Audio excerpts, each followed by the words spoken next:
Então, iniciamos agora a gravação. Já fizemos nossa oração inicial, já acolhi a todos.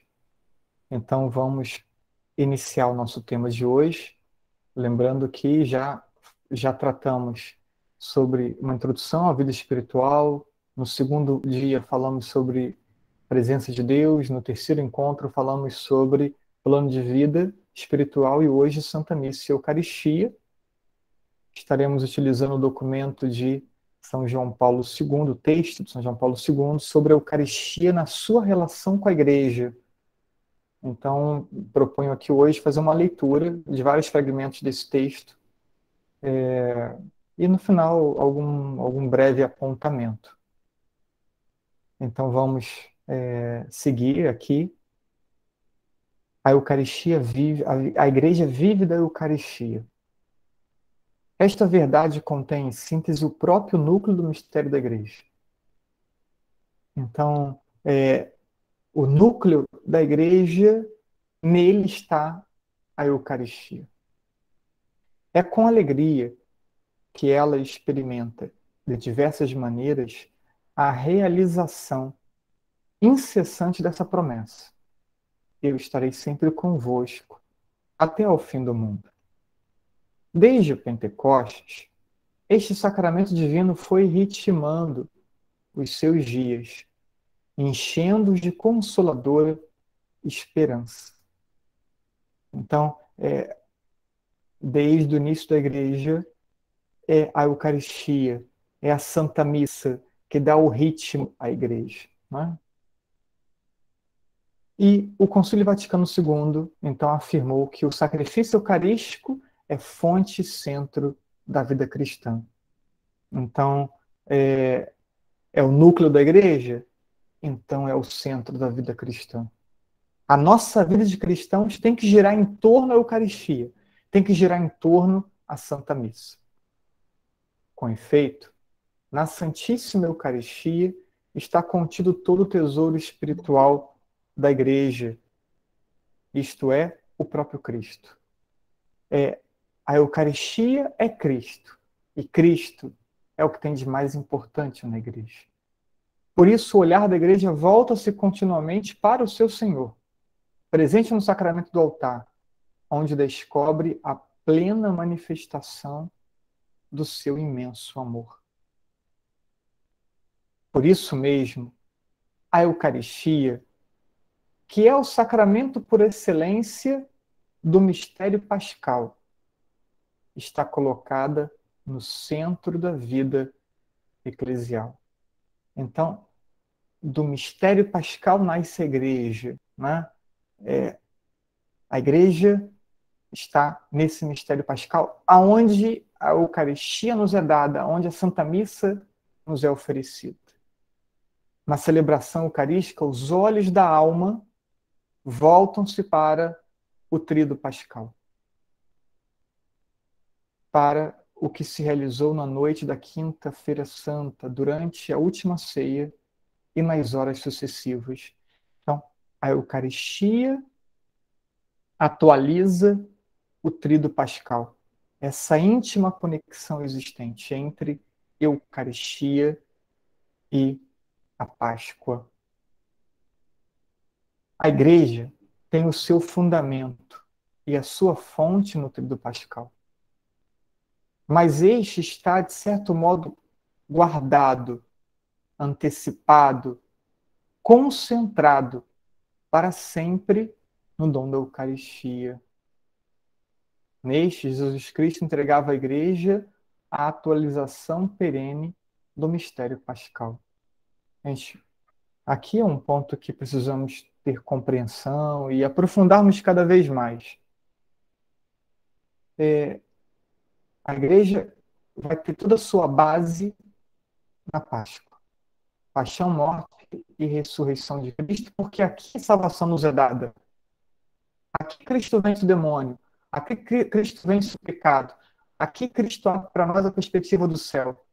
Então a Igreja aqui tem o seu fundamento. Né? E a Páscoa, ela é atualizada para nós. sempre que a celebração da Santa Missa acontece. Cristo entrega à Igreja a atualização desse grande acontecimento pascal. Quando a Igreja celebra a Eucaristia, memorial da morte e ressurreição do seu Senhor, este acontecimento central da salvação torna-se realmente presente. Realiza-se também a obra da nossa redenção. Então, celebrar a Santa Missa é fazer memória da morte e ressurreição.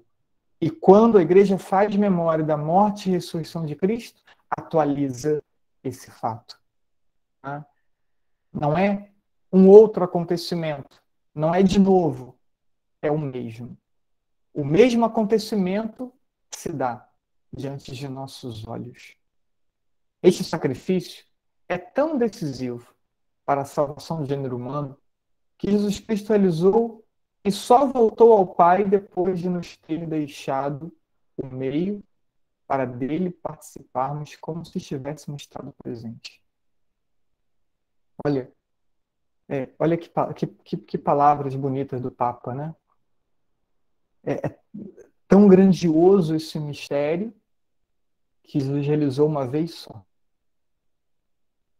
E depois deu à Igreja, possibilitou à Igreja atualizá-lo, para que os homens e mulheres de todos os tempos pudessem estar presentes neste mesmo acontecimento. Assim, cada fiel pode tomar parte nela, alimentando-se dos seus frutos inexauríveis. Então, podemos participar da Páscoa do Senhor. Podemos participar da sua paixão, morte e ressurreição. Cada Santa Missa. Festiva no domingo, simples na semana. Mas o mistério é o mesmo. É o mesmo grandioso mistério. Na solenidade do domingo ou na simplicidade de cada dia. A Santa Missa é, ao mesmo tempo e inseparavelmente, o memorial sacrificial em que se perpetua o sacrifício da cruz e o banquete sagrado da comunhão do corpo e sangue do Senhor. Então, na Santa Missa, tanto unimos nossas dores à cruz, como junto à mesa fazemos festa, celebrando nossas alegrias. Por quê? Porque ela é banquete. Jesus nos concede as palavras e os ritos com os quais iremos atualizar o mistério na refeição de quinta. Mas essas palavras e esses ritos se reportam à sua entrega na cruz, na sexta. Então, quinta e sexta fazem parte do mesmo mistério. Por isso a Igreja ensina que a Santa Missa é memorial do sacrifício e banquete sagrado, né? Então, essas duas dimensões estão presentes na Santa Missa e estão presentes na nossa vida. E por isso nós entramos em comunhão com Cristo na sua cruz, por meio também de nossas dores. E estamos em comunhão com Cristo nas nossas alegrias, também em torno à mesa, né? Então, essas duas dimensões, elas fazem parte da nossa vida. E por isso, levamos à Santa Missa nossas conquistas, nossas alegrias e a nossa vida celebrada, e levamos também as nossas dores, nossas tristezas. Verdadeiramente, a Eucaristia é Mysterium Fidei, mistério que supera os nossos pensamentos e só pode ser aceito pela fé. Não hás de ver, exorta São Cirilo de Jerusalém, o pão e o vinho consagrados simplesmente como elementos naturais. Porque o Senhor disse expressamente que são o seu corpo e o seu sangue. A fé o assegura, ainda que os sentidos possam sugerir-te outra coisa. Então,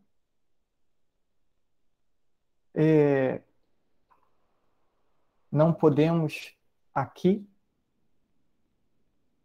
permitir que apenas os nossos olhos definam a Eucaristia. Não podemos aqui permitir que apenas o nosso paladar defina a Eucaristia, mas a fé. A fé e os nossos ouvidos, porque escutamos: isto é o meu corpo, isto é o meu sangue. E pela fé e pelo que escutamos, cremos: a Eucaristia é Jesus Cristo, nosso Senhor. A eficácia salvífica do sacrifício realiza-se plenamente na comunhão, ao recebermos o corpo e o sangue do Senhor. Olha, atenção. Na vida de cada pessoa, a eficácia da salvação, da missa, ela se dá plenamente na comunhão eucarística. Somos beneficiados ao participarmos da missa? Sim. Mas a eficiência da Eucaristia se dá pela comunhão. Eu preciso comungar na Santa Missa que participo, né? Para que sua eficácia seja plena na minha vida. E por isso é tão importante que estejamos preparados para, ao participarmos da Santa Missa, podermos comungar. E por isso é tão sem sentido um cristão que protela o tempo no pecado, que se acostuma no pecado, ciente que o pecado rompe com Deus, ciente que o pecado impede a comunhão com Deus. Somos limitados. Podemos pecar, não devemos, mas podemos acabar pecando por fragilidade, pecando até gravemente. Mas ao perceber o pecado, recorrer rapidamente ao sacramento da confissão, né? O sacrifício eucarístico está particularmente orientado para a união íntima dos fiéis com Cristo, através da comunhão. Vejam, a missa está orientada para que, pela comunhão, possamos, então, estabelecer uma união íntima com Cristo, pela comunhão. Na comunhão sacramental, podemos dizer não só que cada um de nós recebe Cristo, mas também que Cristo recebe cada um de nós. Gente, eu vou repetir essa frase, porque é uma frase tão bonita e tão cheia de... Na comunhão sacramental, podemos dizer não só que cada um de nós recebemos Cristo, mas também que Cristo recebe a cada um de nós. E o Papa explica: ele intensifica sua amizade conosco. Chamei-vos amigos. Mais ainda, nós vivemos por ele. E o que me come viverá por mim.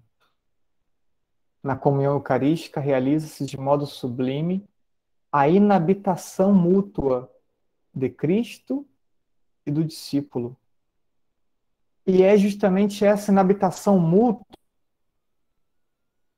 que é explicitada por São João quando diz: permanecei em mim e eu permanecerei em vós. Então, quando comungo, Jesus entra em mim e eu entro em Jesus. A comunhão é tamanha que ocorre uma inabitação mútua. Ele em mim e eu nele. E isso é extraordinário e maravilhoso. Pena que vamos ao sacramento da confissão tão distraídos e tantas vezes sem consciência do que estamos celebrando e sem consciência de quem iremos receber. A comunhão eucarística realiza-se plena e sobreabundantemente os anseios de unidade fraterna que vivem no coração humano e, ao mesmo tempo, eleva essa experiência de fraternidade a níveis que estão muito acima da mera experiência do banquete humano. Pela comunhão do corpo de Cristo, a Igreja consegue cada vez mais profundamente ser em Cristo, como que o sacramento ou sinal e o instrumento da íntima união com Deus e da unidade de todo o gênero humano. A Eucaristia constrói a Igreja, cria comunidade entre os homens. Então, o aspecto aqui destacado é o aspecto da comunhão. Então, eu, recebendo Jesus na Eucaristia, eu não só entro em comunhão com Cristo, eu entro em comunhão com a Igreja, e eu entro em comunhão com todas as pessoas, com todos os homens e com todas as mulheres. E é isso que o Papa diz. A Eucaristia, ela não só constrói a Igreja, mas ela cria comunidade entre os homens, ela integra os homens, aproxima os homens. Né? E aí o Papa faz uma partilha sobre a adoração ao Santíssimo Sacramento. Vamos à partilha do Papa. É bom demorar-se com ele, e inclinado sobre o seu peito como discípulo predileto, deixar-se tocar pelo amor infinito do seu coração. Se atualmente o cristianismo se deve caracterizar, sobretudo, pela arte da oração, como não sentir de novo a necessidade de permanecer longamente em diálogo espiritual, adoração silenciosa, atitude de amor, diante de Cristo presente no Santíssimo Sacramento? Quantas vezes, meus queridos irmãos e irmãs, fiz essa experiência, recebendo dela força, consolação, apoio. O Papa dá o seu testemunho de passar tempos diante de Jesus Eucarístico. Seja exposto no ostensório, seja no sacrário, mas saber que ali Jesus está presente. Corpo, sangue, alma e divindade. Verdadeiramente presente. E eu fico ao lado dele. Fico ali, como discípulo fiel, vigiando. E sendo ao mesmo tempo beneficiado por sua presença. E certa vez eu disse em alguma missa, se os fiéis tivessem realmente entendimento da presença real de Jesus na Eucaristia, será que nossas adorações teriam tão poucas pessoas? Será que os sacrários ficariam sozinhos ao longo do dia? É um ponto a pensar. É um ponto para cada um aqui pensar. Nós, continua o texto, não vos haberardes desta mesa sagrada com uma consciência manchada e corrompida. De fato, uma tal aproximação nunca poderá chamar-se comunhão. Ainda que toquemos 1000 vezes o corpo do Senhor, mas condenação, tormento e redobrados castigos. E aqui está ligado a São Paulo, 1 Coríntios, né? Quando fala da condenação para aqueles que se aproximam indignamente do Senhor. Por isso, não nos aproximemos do Senhor com a consciência de estarmos em pecado. Pode ser que venha algum pensamento no coração de que preciso da Eucaristia, mas não seria mais que uma tentação do demônio para que a Eucaristia fosse profanada. Por quê? Porque se estamos em pecado, deve vir ao coração o desejo da confissão, para depois, então, a comunhão. E aí, por isso, diz o Papa, a Eucaristia e a penitência são dois sacramentos intimamente unidos. Se o cristão tem na consciência o peso do pecado grave, então o itinerário da penitência, através do sacramento da reconciliação, torna-se caminho obrigatório para que se aproxime e participe plenamente do sacrifício eucarístico.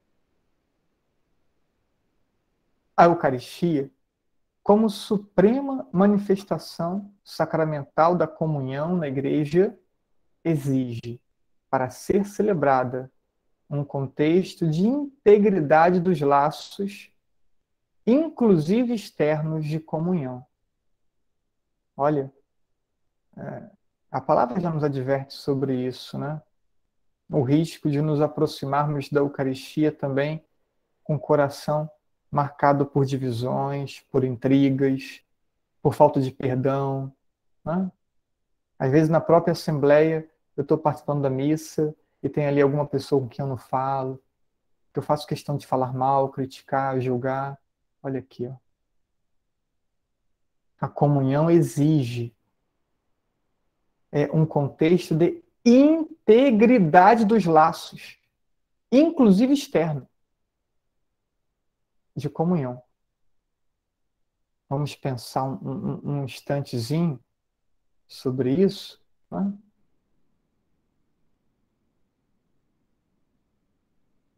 A Eucaristia cria comunhão e educa para a comunhão.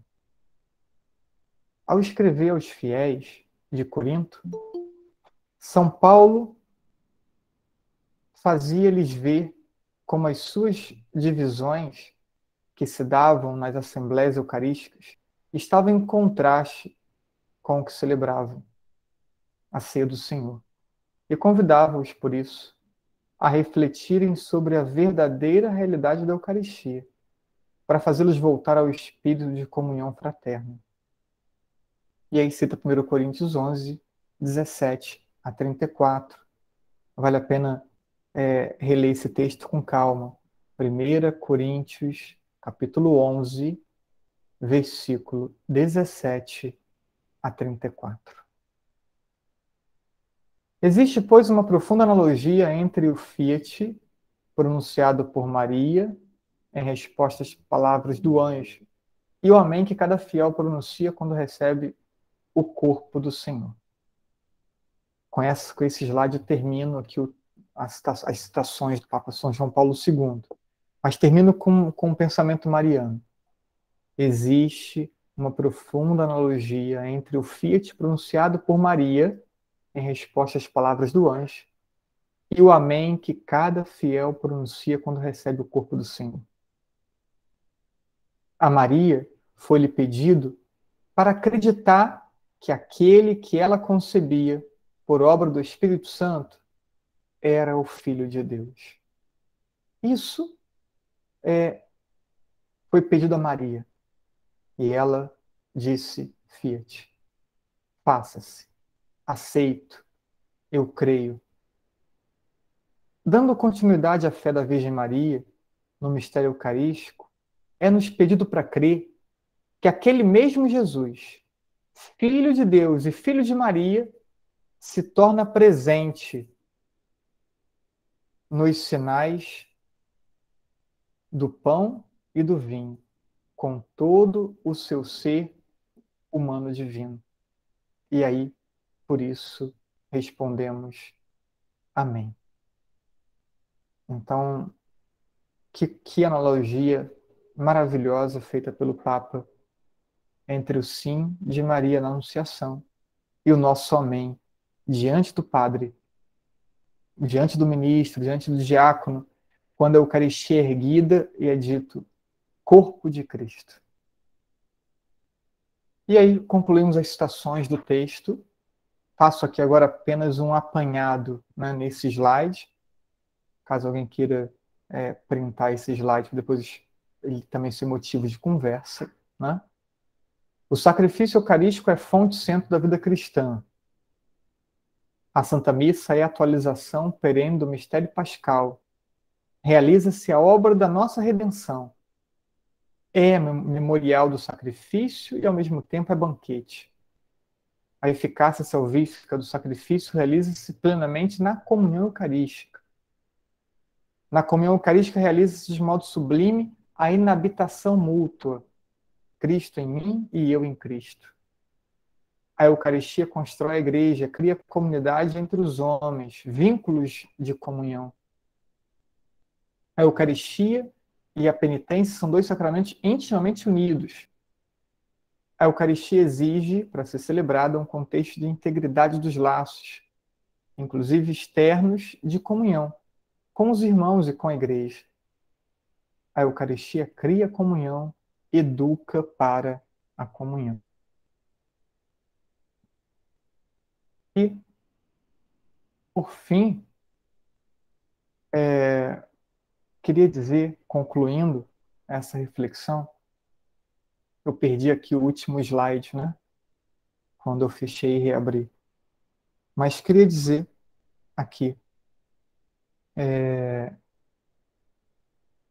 diante do que foi lido, diante do que foi refletido aqui, né? Como participar da Santa Missa?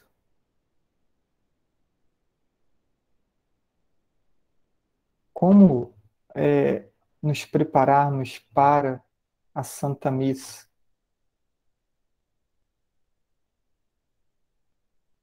Diante desse mistério, como nos colocar com piedade?